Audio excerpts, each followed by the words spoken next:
So I wasn't expecting to do this with a kid on my shoulders, but apparently that's gonna happen. Yeah. And Mark wants to put Christian on his shoulders. Yeah, I tried to get Mark to put his youngest on his shoulders, but he's not willing to do that. So, yeah.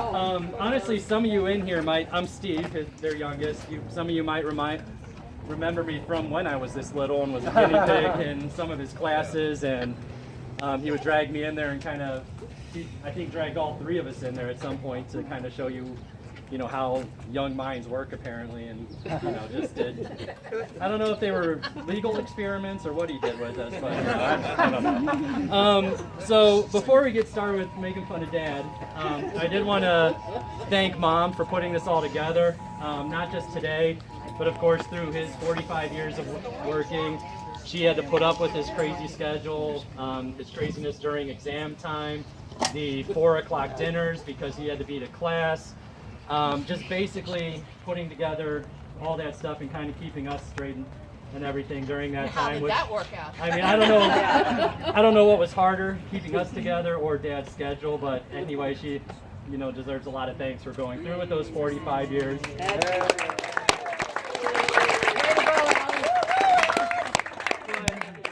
Probably more importantly is now that Dad's retired, she's going to have to put up with him a lot more. So I really think we should take a moment here to kind of wish her luck with the next stage of her life because, There's a lot of people from church, right? Yeah. Yeah. So we do appreciate Mom and what you've done for all this and putting this together too. So growing up, with Dad as a professor, I honestly thought he had the coolest job. I was kind of sitting there like, this guy only works like 6 hours a week. That's only when he leaves the house. He's here all day. He writes books. He has all this technology that he has access to. I was like, this is the coolest job ever.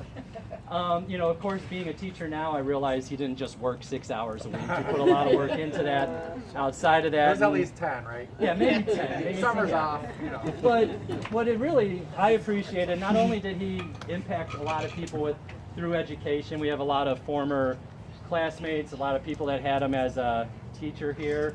We have some people that worked with him.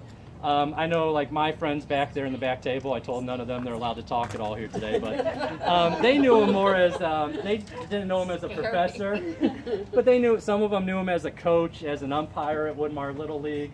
But that was one of the cool things I always thought about Dad is not only was he a professor, but he, outside of the classroom, really wanted to help others, whether it was umpiring, coaching.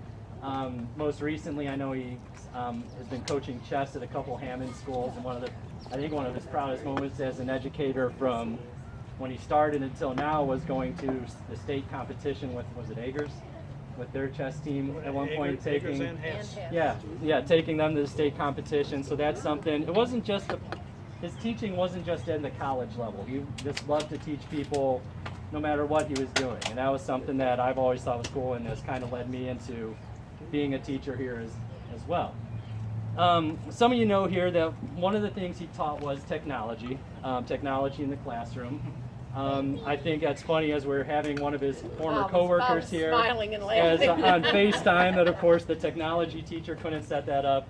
Also, I always thought it was funny when I would come home from college, you knew there was a power outage recently because all the clocks were still flashing 12, and I had to go around the class and help the technology teacher, or go around the house and help the technology teacher reset all the clocks. So, some of the people that took him for the technology class knew how just not technologically savvy he was. They would kind of question that. Sure. But it was fun growing up as having a dad as a professor. It was a blessing and a curse at times. The blessing part of it, you saw his passion for education and it helped the three of us through school. One of the cool things I see now is his passion for education has been passed on to Mark and his 2 kids, and how much they care about school and how hard they work at that. Christians most of the time, right? Yeah. No. So we see that, and it's something that Jen and I are trying to pass on to our kids, one of which you see covering my face here when we do this. But of course, it's one of the parts of the curse is being a teacher now. If I ever have, I have this great resource that I could go to and talk to about stuff.